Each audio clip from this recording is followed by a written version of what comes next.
Good day, everyone. My name is Jovel Barriga, and today I want to share something very close to my heart, a story of identity, of being Filipino, and of becoming an educator. Whenever someone asks me, unsay naka-Filipino nimo Jovel, I don't think about big, dramatic things. I always go back to the simple everyday moments that shape who I am. Honestly, I didn't grow up with grand speeches.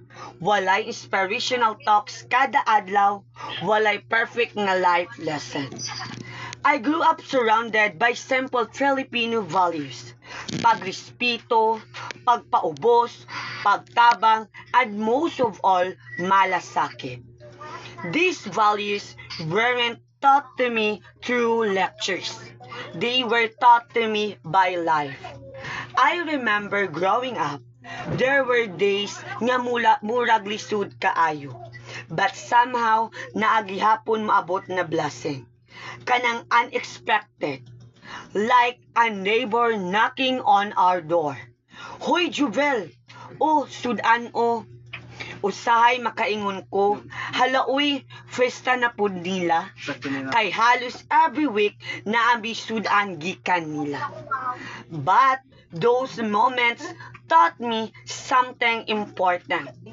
Malasakit is not about how much you have.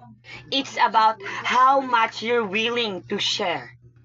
And that is the heart of being Filipino. We give even when we don't have much. We help even when we're tired. We care even without being asked. But let's be honest. Being Filipino is full of contradictions. We are strong yet soft-hearted. We complain pero kita gihapon ang pinaka-present. We are tired yet we still show up. Maingon tag kapoy kaayo pero kita gihapon ang unang muaten. We deal with problems but we also hold on to hope. We struggle but we still smile and somehow we endure. If there's one thing that really reflects my Filipino identity, I always give back to a salawikain.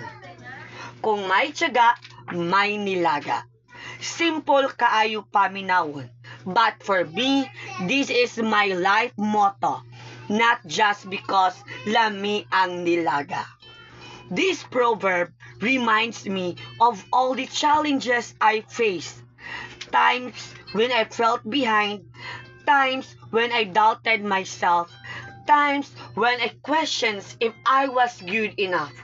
But the salawikain always whispered to me, ayaw pagdalit, ayaw pagundang. If you keep going, you will reap something. Walay instant success, walay instant noodles sa life. Kay bisan ganing instant noodles, usahay di pagyud stand kay maghulat makagbugnaw ang tubig. Why? Because real growth takes time. Real identity forms slowly through challenges, through failures, and through small victories. Now, when I think about becoming a teacher, I realize that my Filipino identity will shape not only who I am, but how I teach. Students don't just need teachers. They need someone who believes in them. Someone who understands their stories, their struggles, their background. And who better to understand Filipino students than someone who grew up with the same values, the same life, the same challenges. As a future educator, I want to bring these values into the classroom. First, respect, because every child deserves dignity. Second, pakikipagkapwa, because no student should feel alone. Lastly, malasakit, because sometimes students need understanding more than answers. I want to teach lessons, yes, but also kindness. I want to teach resilience and I want to teach identity. That who they are matters. That their story is important. And that being Filipino is something to be proud of. And maybe one day, one student will look back and remember me. Not because of formulas or dates, but because of how they felt in my class. Because they felt seen, because they felt understood, because someone believed in them.